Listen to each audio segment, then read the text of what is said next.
ज्योतिष के कुछ ऐसे अचूक सूत्र जो सैकड़ों हजारों वर्षों से कभी निसफल नहीं हुए हैं। वो चाहे जीवन में कैसी भी समस्या हो, उसके ऊपर सटीक और अचूक उपाय के रूप में सदियों से हम उपयोग करते आ रहे हैं। दुर्भाग्य की बात यह है कि आजकल हम इनको भूल चुके हैं, ध्यान नहीं दे रहे हैं। तो आज मैं उन उपायों की चर्चा करूंगा जो सैकड़ों वर्षों से प्रमाणित है। मैं हूं अमर सिंह चौहान। अमर एस्ट्रोलॉजी में आज आपका स्वागत है दोस्तों। जैसे कि मैंने बताया, ज्योतिष के ऐसे अचूक सूत्र, अचूक उपाय सैकड़ों हजारों वर्षों से हम उनका उपयोग करते आ रहे हैं।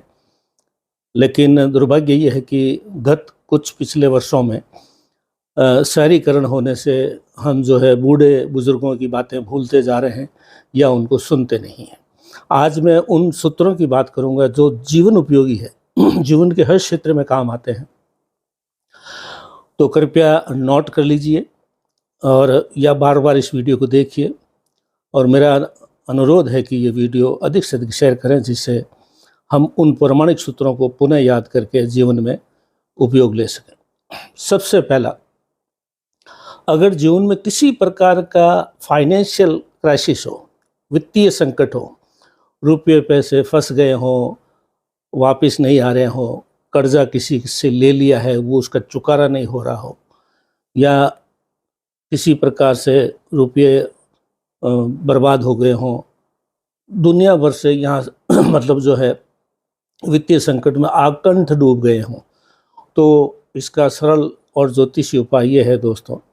अमावस के दिन, महीने में एक बार अमावस आती है, अमावस्या के दिन स्नान करने के बाद में आप ऐसा कीजिए, तांबे के लोटे में कुछ जल भर के उसमें कुछ बूंदे गंगा जल की डाल के, अक्षत साबुत चावल डाल के, या तो आप घर में कोई गार्डन है तो आप अपने जो है गार्डन या बगीचा जो भी घर में छोटा मोटा हो वहाँ पे खड़े होकर उपयोग कीजिए, या छत पे चले जाइए। वहाँ जा कर के सूर्य को जल अर्पित कीजिए। सूर्य जगत का पिता है, हमारा भी पिता है, आपका भी है, विश्व का, दुनिया का, ब्रह्मांड का पिता सूर्य है। तो ये वैसे भी हम पितृदोष के लिए भी करते हैं उपाय, लेकिन ये उपाय आपको छत पे जाकर करना है। कुछ भी बोलने की, कुछ भी जो आपको ये नहीं कहना है कि मेरे साथ ये संकट, आप सिर्फ अपने पितरों को याद करते हुए कहिए कि हमारे ऊपर कृपा करें, कृपा करें, कृपा करें, आशीर्वाद रखें, आशीर्वाद रखें, आशीर्वाद रखें। बस इतना ही बोलना है। कोई जो समस्या है उसके बारे में बताने की ज़रूरत नहीं, उनको सब मालूम है। आपको सिर्फ ये जो है अमावस्या स्नान करना है।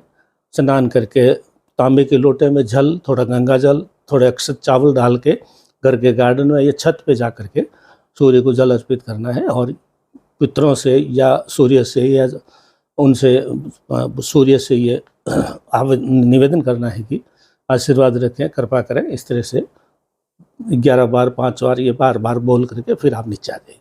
कैसा भी वित्तीय संकट हो, सटीक उपाय है। दूसरा है दोस्तों, कई बार ओवर थिंकिंग होती है। समस्या छोटी सी होती है लेकिन हम उनको सोच के इतना बड़ा बना देते हैं कि जो है हमारे अंदर जो है इसमें एंजाइटी हो जाती है, या तनाव हो जाता है, या बीपी हो जाता है, या इस प्रकार से जो है भ्रम की स्थिति हो जाती है और डर को बड़ा बना लेते हैं। एनलार्जमेंट ऑफ द, जो डेंजर आने वाला है, रिस्क आने वाली, उसको एनलार्ज कर लेते हैं। ये भी अच्छा नहीं है। इसका सटीक उपाय है दोस्तों, एक छोटी सी थैली बनाएं, पोटली कपड़े की, उसके अंदर सौंफ डालें। सौंफ डाल के वो जो पोटली है वो आपके तकिए के अंदर डालें। किसने, तकिए का जो खोली होती है उस तकिए की कवर के अंदर ये पोटली डाल के उसी तकिए पे सर रख करके आप सोते रहें। 25 दिन बाद में पुनः आप जो है वो पोटली निकाल के सौंफ को फेंक दीजिए या कुछ भी कीजिए, सौंफ का कोई उपयोग नहीं। दोबारा उसमें सौंफ भरिए, फिर 25-25 दिन से करते जाइए, जब तक आपके एंजाइटी या ओवर थिंकिंग ख़त्म नहीं हो जाए, जब तक कीजिए। ये सब उपाय हमारे बूढ़े बड़े जानते थे, करते थे। जब तक हम कुटुंब में, परिवार में मिल के जॉइंट फैमिली में रहते थे, जब तक ये सब उपाय थे। आजकल हम बोलते जा रहे हैं, विशेषकर शहरीकरण की वजह से, या विशेषकर थोड़ी ज़्यादा होशियार है किताबें पढ़ने से, ये हम भूल गए।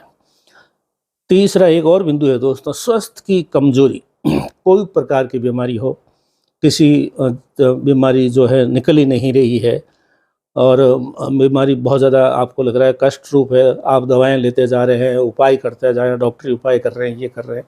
डॉक्टरी उपाय ज़रूरी है, वो करते रहिए, लेकिन फिर भी कुछ नहीं हो रहा है तो धन्वंतरी मंत्र है दोस्तों, धन्वंतरी मंत्र का पाठ करें या धन्वंतरी मंत्र का जो है ऑडियो सुन लें।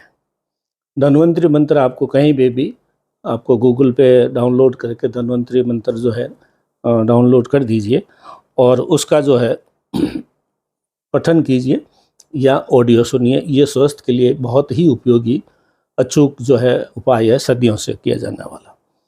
एक और चौथा जो है बहुत मेहनत कर रहे हैं आप, लेकिन काम नहीं बन रहा है, अथक परिश्रम कर रहे हैं, जो काम है उसके ऊपर जो है आप लगातार अपना जो है ध्यान दे रहे हैं, समय भी लगा रहे हैं, दिमाग भी लगा रहे हैं, भागदौड़ भी कर रहे हैं, लेकिन फिर भी शायद आप सोचते हैं कि कोई शनि राहु की पीड़ा है या इस प्रकार की है। तो अगर ऐसी आपको लग रहा है या राहु की दशा चल रही है, शनि की दशा वगैरह चल रही है, आपको लग रहा है उसकी वजह से है, तो एक शनि गायत्री मंत्र आता है, 2 लाइन का है, शनि गायत्री मंत्र।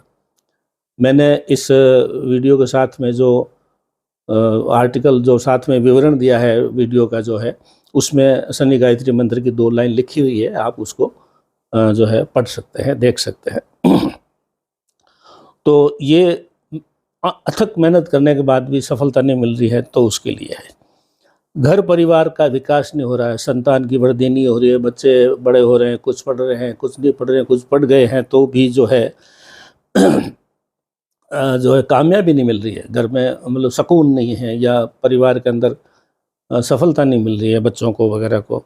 तो उसके लिए सिंपल सा उपाय, जब भी आप बाहर से घर पे आएँ, ये वीडियो एक पहले भी बना जिसमें भी ये मैंने उपाय बताए, जब भी आप घर से बाहर से आए तो कभी खाली हाथ नहीं जाए। घर के मुखिया को घर पे कभी खाली हाथ नहीं जाना चाहिए, चाहे मिठाई लेके जाएं, और मिठाई रोज़ाना जब भी बाहर जाए, बजट नहीं हो तो एक फूल या कोई किसी पेड़ की पत्ती या कुछ भी लेकर के आप घर में प्रवेश करें। ये एक शकुन है और टेस्टेड शकुन है दोस्तों। तो ये क्या है कि आपको सफलता के लिए, स्वास्थ्य के लिए और मानसिक तनाव के लिए और आपका जो है वित्तीय संकट के लिए इस और घर के परिवार की उन्नति के लिए ये चीज़ें काम आएगी। तो किसी प्रकार से ये पांचों का आप 5 उपाय बताए, 1-2 छोटे-छोटे तुक्के और बता देता हूँ आपको। पहला तुक्का ये है दोस्तों, कभी जो है किसी से प्रसाद जो लाते हैं मंदिर से, या वैसे कि मैं फलाने तीर्थ में गया था, वहाँ से लाया प्रसाद लाया, तो कोशिश ये करें कि प्रसाद आपको खानी नहीं है। हो सकता है प्रसाद वो किसी ऐसे जो है नज़र उतारने के चक्कर में ऐसे कुछ प्रसाद अगर अब दे रहा है तो आप ले लेवें उससे, लेकिन रखते में खावे नहीं, ये ध्यान रखें। क्यों आजकल लोगों के अंदर मैलापन बहुत आ गया है, तो वो किसी न किसी रूप में आपको नज़र आपके ऊपर डालने की कोशिश करते हैं दोस्तों। और दूसरा इसका एक छोटा सा सूत्र और याद रखना है कि सड़क पे बैठे हुए जिनको आप जानते नहीं है, ऐसे लोगों से कभी कोई ज्योतिष का या तांत्रिक का कोई भी वस्तु न लेवे, चाहे रुद्राक्ष है या कोई रत्न है या कुछ भी नहीं लेना है उनसे। माला है, ये स्पिट्टी की माला है या तुलसी की माला, कभी भी सड़क छाप लोगों से नहीं लेवें। स्टैंडर्ड की स्थापित दुकानों से ही आप जो है ले, हर एक से नहीं, जिनको नहीं जानते उससे बिल्कुल नहीं लेवें। कई बार गली कूचों में साधु के कपड़े पहने हुए लोग घूमते, वो भी कुछ बांटते रहते हैं, तांबे के छल्ले वगैरह, इससे किसी से कुछ नहीं लेना है। एक और छोटा सा तो है कि रोज़ाना शाम को पूजा पाठ जो करते हैं सामान्य रूप से पूजा स्थान, वो तो करनी है, लेकिन शाम को घर के जो बाहर तुलसी लगी हुई है, तुलसी जो है उसकी नीचे भी दिया जलाएं और वहाँ भी आपने प्रार्थना करनी है। ये छोटे छोटे सूत्र हैं दोस्तों जो हम सदियों से करते आ रहे हैं, लेकिन हम बूढ़े बुजुर्ग आजकल हमारे साथ में है नहीं, या हम रख नहीं रहे हैं, या उनको पूछ नहीं रहे हैं, या गांव और उनसे कुटुंब सिस्टम से आप टूट गए हैं, न्यूक्लियर फैमिली हो गई है, अलग रह रहे हैं। तो ये उपाय जो सदियों से हम करते आ रहे थे, बड़े उपयोगी थे, वो हम भूलते जा रहे हैं। तो अमर एस्ट्रोलॉजी की तरफ से इतना ही दोस्तों, ये उपाय बताए हैं वो आप बार बार पढ़ें, देखें। अपने मित्रों को भी ये वीडियो आगे शेयर करें जिससे सबको इसका लाभ मिले।